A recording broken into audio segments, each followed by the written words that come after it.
ketika beliau di bahasa lebih tepatnya dalam tanda petik ya, biar nggak bisa disalahin, kayak didiemin lah sama istri-istri beliau gara-gara istri-istrinya ngambek.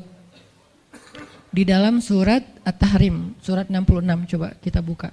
Surat 66.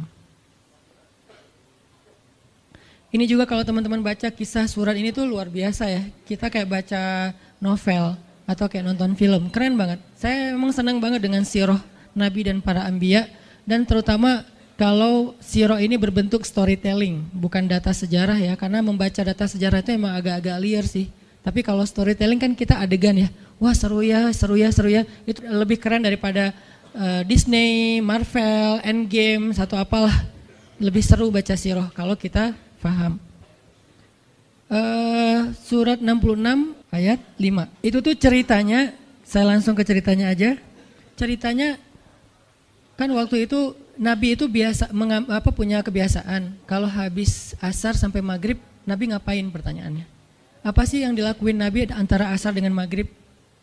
Ternyata kebiasaan Nabi di hari Jumat di hari-hari biasa antara asar dengan maghrib itu adalah keliling ke rumah-rumah istrinya. Antara asar dengan maghrib itu waktu family time lah, keliling antara rumah-rumah istrinya. Kalau nggak habis dalam satu hari, besok dilanjutin. Nah hari itu Nabi datang ke rumah Maria yang dari Mesir itu, istri beliau yang dari Mesir, Maria Kiptiyah. Dan lama di rumah Maria, nggak pindah-pindah gitu. Sementara Hafsah sama Aisyah udah nungguin Nabi di rumahnya Aisyah berdua, karena emang Hafsah sama Aisyah ini kan ngegeng banget ya berdua ya, kayak soulmate banget lah, walaupun sama-sama istri Nabi, tapi mereka kayak fair berdua tuh nggak ada masalah. Kalau yang dengan yang lain mereka cemburu. Nungguin di rumah Aisyah, Hafsah, Nabi di rumah siapa sih sekarang? Kata Hafsah, di rumah Maria. Kok lama banget sih di rumah Maria, dikasih makan apa sih? Gak tahu tuh, dari tadi kita tungguin gak datang-datang, kan sesama cewek nih ngobrol. Lama gak datang-datang, menjelang maghrib Nabi baru datang. Aisyah udah agak bete nih, lama banget sih giliran di Maria aja datang lama, di rumah saya gak datang-datang. Begitu Nabi datang, tuh Nabi datang. Dia aja Aisyah sama Hafsah. Assalamualaikum. Waalaikumsalam. Kayak ngambek gitu kan. Kata Nabi, Aisyah kenapa? Hafsah kalian kenapa? Kata Aisyah, ya iyalah sedih, kok di rumah Maria lama banget, dikasih makan apa sih, enak ya? Kata Aisyah, enggak makan apa-apa, cuma minum madu. Oh kata Hafsah, pantesan kok bau mulutnya gak enak, pasti madunya gak benar tuh di sana tuh. Iya gak benar, jangan minum madu lagi, kata Aisyah. Kata Nabi, ya udah mulai sekarang saya gak akan minum madu lagi. Demi apa? Menyenangkan hati Aisyah. Aisyah langsung yes, Nabi gak akan minum madu lagi demi saya. Berarti saya kan istimewa banget. Kenapa bisa istimewa? Karena aslinya Nabi itu hobi banget minum madu. Kayak saya mungkin senang minum kopi. Tapi demi istri, mulai sekarang saya gak akan ngopi lagi. Kan istri saya ngerasa, wah demi aku tuh dia gak mau ngopi lagi. Kan keren kan? Akhirnya Aisyah ngomong ke istri-istri yang lain. Kalian tahu gak? Kata Aisyah. Kayak ngomong di grup gitu kan? Tapi grupnya bukan grup WhatsApp, grup mereka gitu. Kalian tahu gak? Nabi sekarang gak akan minum madu lagi loh. Kenapa? Karena aku. Wah keren ya Aisyah, istimewa banget ya, sampai Nabi rela gak minum madu, padahal madu itu baik, Nabi senang juga demi Aisyah, ya demi aku gitu. Akhirnya Aisyah bahagia. Allah gak ridho. Begitu Nabi ngomong kayak gitu, Allah turunkan ayat pertama surat At-Tahrim, ya ayuhan Nabi. Jibril langsung turun, ya Rasulullah ada pesan. Ada pesan tuh dari Allah. Kata Rasulullah, pesan apa Jibril? Nih, ya ayuhan Nabi, lima tuharrimu ma ahallallahu lak tabtaghi mardhata azwajik. Kenapa engkau mengharamkan apa yang Allah sudah halalkan bagimu? Hanya pengen menyenangkan hati istrimu, wahai Rasul? Astagfirullah, salah ngomong saya. Mengharamkan ya Allah halalkan. Astagfirullah ya Allah, mulai sekarang saya akan minum madu lagi. Astagfirullah, maafin saya ya Allah. Jibril balik ke Allah, kasih tahu Nabi akan minum madu lagi. Nabi ngomong ke istri-istri yang kumpulin semuanya, kecuali Aisyah. Semuanya dikumpulin. Ada Hafsah di situ. Wah istri-istriku, maaf ya aku salah ngomong kemarin depan Aisyah. Sekarang aku akan meralat, mulai sekarang aku akan minum madu lagi di rumah-rumah kalian. Jadi kalau sore aku lagi datang, siapkanlah madu seperti biasanya. Terus istri-istri Nabi ngerasa, Masya Allah Nabi sekarang minum madu lagi demi kita, gitu kan ya. Kan antara mereka kan saling pengen nunjukin siapa yang paling istimewa kan. Demi kita sekarang Nabi udah minum madu lagi, Nabi sampai meralat kata-katanya. Akhirnya ternyata kalimat itu sama Hafsah disampaikan ke Aisyah. Kalau bahasa sosmed kita di capture, di forward. Kan bahaya banget kan? Disampaikan ke Aisyah. Aisyah tuh lihat, Nabi sekarang minum madu lagi loh. Demi siapa coba? Demi kami. Aisyah, innalillah, jadi Nabi gini. Cuman Aisyah nggak sampai ngomong kayak kita. Dasarnya cowok di mana aja sama gitu. Itu mah kata-kata cewek sekarang ya. Kalau Aisyah kan elegan kan nggak ngomong gitu. Akhirnya pas Nabi datang Aisyah diam. Aisyah diam. Kata Nabi, Aisyah kenapa? Aisyah kenapa? Oh jadi gitu. Di belakang ternyata sekarang minum madu lagi. Hah? Nabi langsung datangin sama Jibril. Rasulullah tahu nggak kenapa mereka rame-rame sekarang? Siapa yang ngasih tahu nih ke Aisyah? Jibril ternyata jadi penengah. Makanya jangan macam-macam deh sama Nabi. Ada Jibril, ada Allah kan. Susah gitu membuat rahasia. Tahu nggak Rasulullah kenapa Aisyah ngambek? Kenapa wahai Jibril? Gara-gara Hafsah ngebocorin rahasia Nabi kepada Aisyah. Oh ini kerjaan Hafsah kata Nabi. Oke, Hafsah. Panggil nih Hafsah. Dipanggil Hafsah, kata Nabi, Hafsah, kamu udah membocorkan rahasia saya. Ini menurut sebagian tafsir. Memang ada banyak tafsir sih. Salah satu tafsirnya kayak gitu. Hafsah, kamu udah membocorkan rahasia aku. Dan sekarang istri-istri pada ngambek. Istri yang lain juga ikut ngambek sekarang gara-gara Nabi kayak sekali minum madu, sekali nggak minum madu. Yang lain pada diam semuanya. Datang ke rumah Ummu Salamah. Assalamualaikum, Ummu Salamah, waalaikumsalam. Tadi kayaknya aku belum selesai jemuran, dah langsung pergi jemuran. Gak mau ngomong sama Nabi. Maria, assalamualaikum, waalaikumsalam. Kayaknya tadi aku lagi sibuk nyetrika deh. Jadi nggak ada yang mau ngomong sama Nabi. Diam semuanya. Nabi kan jadi sedih kan. Gara-gara siapa coba? Gara-gara Hafsah. Akhirnya Nabi bilang, Hafsah, aku kecewa banget dengan sikap kamu. Kamu nggak jaga rahasia aku. Sekarang aku antar kamu pulangnya ke rumah Umar. Bahasa lainnya diceraikan. Hafsah dicerain sama Nabi. Kerennya Hafsah pas digituin, dia cuma nangis. Dia nggak bilang, ya Rasulullah, Rasul tega nyerain saya, terus saya gimana? Gitu. Enggak. Rasulullah cuma masalah madu doang, cuma masalah capture dan saya forward doang kayak gitu langsung diceraikan. Tega banget sih Rasulullah. Rasulullah nggak punya hati apa? Enggak. Hafsah tuh diam. Ini nih keajaiban diam yang lain ya. Diceraikan sama Nabi. Innalillah, astagfirullahaladzim. Hafsah yuk kita pulang ke rumah Umar. Iya ya Rasulullah, pulang aja. Baik banget nih Hafsah, soleha banget. Jadi by the way emang semua istri Nabi itu soleha, cuman namanya perempuan kadang-kadang muncul sifat dasarnya mereka cemburu, mereka sedih, mereka baper. Tapi itu manusiawi dan perempuan yang soleha pun merasakan hal itu. Hafsah pulang ke rumah Umar. Assalamualaikum, waalaikumsalam, dibuka sama Umar. Ya Rasulullah, Hafsah langsung masuk ke kamarnya. Ya Rasulullah, anak saya bikin salah apa? Pasti dia nyakitin Rasulullah ya. Maaf ya Rasulullah. Langsung Umar marah-marah. Hafsah, kamu ngapain sama Rasulullah? Hafsah diam aja. Dimarahin habis-habisan sama Umar. Umar tahu sendiri, sayang banget kan sama Nabi. Ketika ada masalah antara Nabi dengan anaknya, pasti yang dimarahin anaknya, bukan Nabi. Nabi pulang, Hafsah diomelin sama Umar. Diam aja, nggak ngomong apa-apa. Diam. Akhirnya Jibril turun. Jibril turun, ya Rasulullah ada pesan dari Allah. Apa wahai Jibril? Di surat At-Tolak, surat putus. Kan At-Tolak itu artinya diputusin. Bahasa ini pesantrennya dicerai. Turun surat At-Tolak. Kata Jibril, Allah nyuruh kamu raji'ha ya Rasulullah. Raji'ha innaha qawwamah sawwamah fa innaha min azwajika fil jannah. Wahai Rasulullah, rujuk Hafsah, rujuk Hafsah. Disuruh rujuk. Allah enggak redha Rasul menceraikan Hafsah. Tahu nggak kenapa Allah begitu membela Hafsah ketika Hafsah ada masalah dengan Rasul? Salah satunya karena Hafsah diam. Harusnya Allah ngebela Rasul, Umar aja ngebela Rasul, sahabat-sahabat ngebela Rasul karena Rasulullah selalu benar. Tapi Allah ngebela Hafsah, kenapa? Karena Hafsah diam, sebegitu ajaibnya diam. Sampai ketika ada seorang perempuan bermasalah dengan kekasih Allah, Allah malah membela perempuan ini, bukan kekasihnya. Raji'ha ya Muhammad, rujuk Hafsah, dia itu istrimu di dunia dan di surga. Akhirnya Rasulullah, jadi saya rujuk wahai Umar, ya Hafsah masih nangis di kamarnya. Balik lagi Rasulullah naik onta ke rumah Hafsah, assalamualaikum, waalaikumsalam. Ya Rasulullah, udah saya marahin tuh. Hafsah kata Umar, udah nggak apa-apa Rasulullah, udah nggak usah bersedih, udah saya marahin habis-habisan dia tuh. Kata Rasulullah, Umar, aku pengen ngomong sama Hafsah. Ya Rasulullah jangan, biar saya aja ngomong. Dia emang nggak bisa ketemu sama Rasul. Ya Umar, aku pengen ketemu sama istriku. Hah, istrimu? Hafsah itu Rasulullah, keluar lagi Hafsah. Soleha banget, lembut banget, keluar. Ada apa ya Rasul? Hafsah tuh nggak marah-marah. Ada apa ya Rasul? Hafsah, aku pengen ngomong sama kamu. Umar diam bingung. Kata Rasulullah, Hafsah, aku ingin ajak kamu balikan. Romantis nggak sih? Rasul pengen ngajak Hafsah balikan. Kok balikan sih Ustaz? Ya rujuk kan balikan. Rujuk artinya kembali ya, balikan. Hafsah balikan yuk. Umar bingung, balikan. Hafsah, Allah yang nyuruh aku untuk merujuk kamu. Umar makin bingung, Hafsah kamu keren banget. Sampai Allah belain kamu gitu.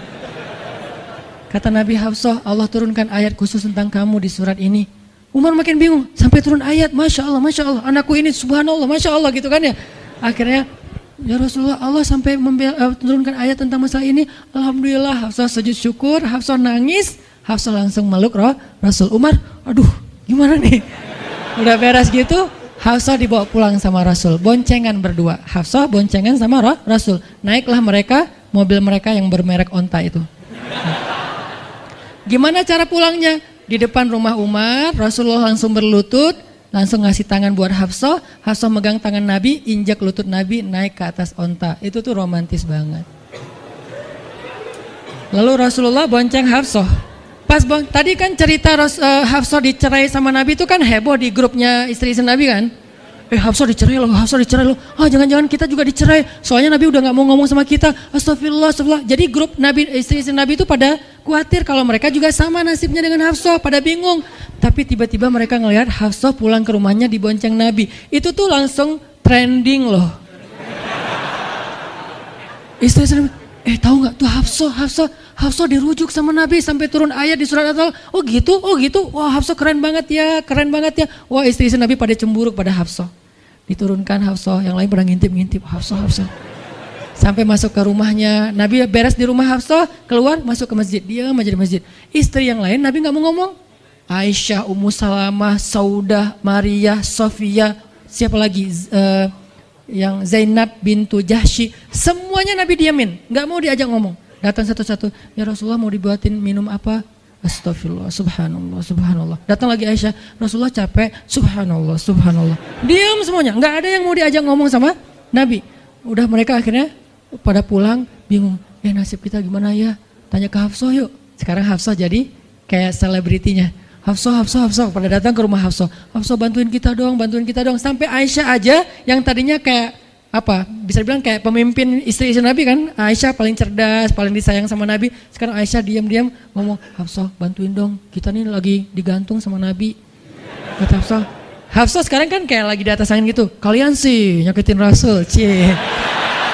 Hafsah tuh kayak wah lagi masa-masanya Hafsah gitu kan.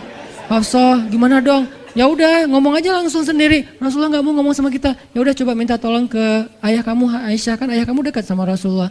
Akhirnya ngundang Abu Bakar. Ya Abu Bakar, baca deh tafsir dari ayat-ayat ini. Abu Bakar datang, ayah tolongin kami dong. Kenapa? Kami tuh dianggurin sama Nabi, didiamin, digantung udah seminggu lebih. Jangan-jangan kami juga dicerai kayak Hafsah. Kalau Hafsah dicerai tapi udah dirujuk, kami gimana nasibnya? Akhirnya ya udah biar aku yang ngomong sama Rasul. Datanglah Abu Bakar ke masjid. Rasul lagi zikir. Ya Rasulullah, itu istri-istrimu ngutus saya, subhanallah. Ya Rasulullah, Masya Allah. Ya Rasulullah, la ilaha illallah. Abu Bakar aja, Rasul gak mau ngomong sama dia. Padahal Abu Bakar itu udah paling akrab sama Nabi. Abu Bakar diam, gak bisa diajak ngomong nih. Abu Bakar balik lagi ke rumah istri-istri Nabi. Kata istri-istri Nabi, gimana Abu Bakar? Astagfirullah, innalillah, gimana kalau Abu Bakar aja gak bisa, gimana yang lain? Terus akhirnya datang lagi ke Hafsah, Hafsah bantuin dong, kita udah nggak jelas nasibnya nih. Kata Hafsah, ya udah aku minta tolong ayahku ya. Hafsah masih kayak nggak mau langsung ke dia gitu. Ya udah aku minta tolong ayahku ya, panggillah Umar. Ayah bantuin mereka dong, nasib mereka sekarang lagi terkatung-katung gitu. Umar marah, kalian sih. Nah, tadi kan yang diomelin Hafsah kan, sekarang diomelin semua istri Nabi diomelin sama Umar. Dan salah satu kalimat omelannya Umar, itu tuh kerennya Umar sampai di-repost sama Allah. Coba. Ada nggak manusia yang kata-katanya di-repost Allah? Nggak ada, cuman Umar. 2 kali kata-kata Umar di-repost oleh Allah. Arti di-repost apa? Ditayang ulang di Al-Quran. Kan repost itu berarti tayang ulang kan? Di-capture, langsung di-copy, paste, langsung ditayangin. Itu tuh kata-kata cuman Umar yang pernah digituin sama Allah. Kata-kata Umar apa? Ayat ke-5. Kata Umar, kalau kalian nggak minta maaf sama Nabi, Allah bisa aja mentalak kalian, menceraikan kalian dari Nabi, lalu menggantikan untuk Nabi istri yang lebih solehah, lebih hafizah, lebih bertaubat, lebih baik, lebih cantik, lebih perawan daripada kalian. Itu tuh kata Umar yang ada di ayat ke-5. Jadi bisa dibilang ayat ke-5 adalah ayat repostnya kata-kata Umar, saking kerennya Umar. Sampai Nabi pernah bilang kalau ada Nabi setelah aku, Umar lah orangnya, cuman gak ada Nabi setelah aku. Jadi kalau ada orang yang benci sama Umar, saya heran, dia baca sirah apa? Karena Umar tuh keren banget, Abu Bakar tuh keren banget. Kalau kita baca sirah mereka dahsyat tuh. Dan kalau ada yang bilang Umar sama Ali itu gak akur, aneh juga. Karena Ali memberi nama anaknya, yang pertama Abu Bakar, yang kedua Umar, yang ketiga Utsman. Ketika ditanya sama Umar, ya Abul Hasan kamu memberi nama mereka dengan nama-nama kami, kenapa? Kata Ali, aku berharap mereka jadi orang soleh seperti kalian. Terus gimana caranya Ali ngasih nama Umar sementara dia benci sama Umar? Gak mungkin dia benci, masa ngasih nama orang yang dibenci kan? Dek namanya siapa?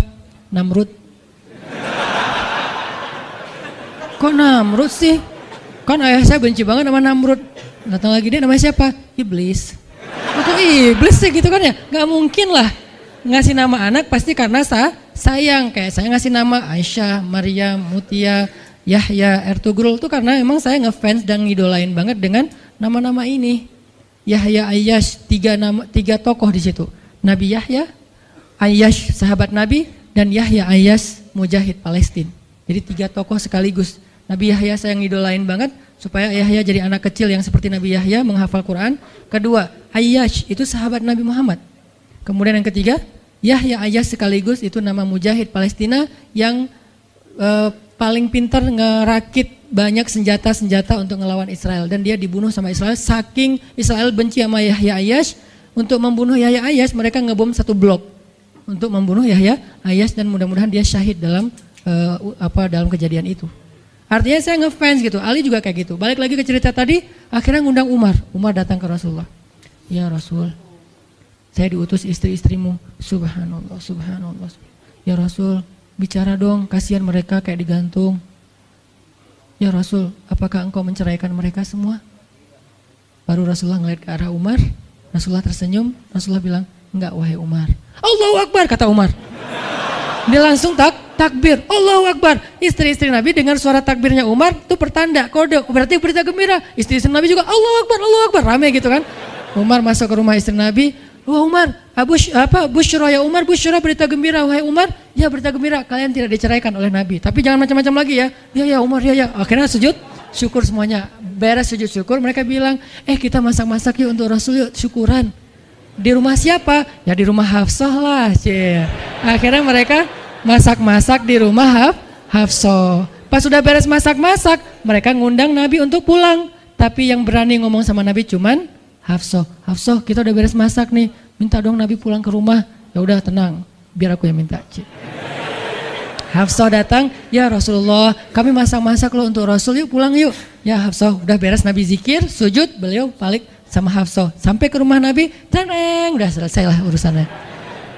Apa yang terjadi setelah itu Ustadz? Udah gak ada riwayatnya, jadi gak bisa diriwayatin. Pokoknya beres itu mereka pun hidup bahagia selamanya. Apa pelajarannya di sini?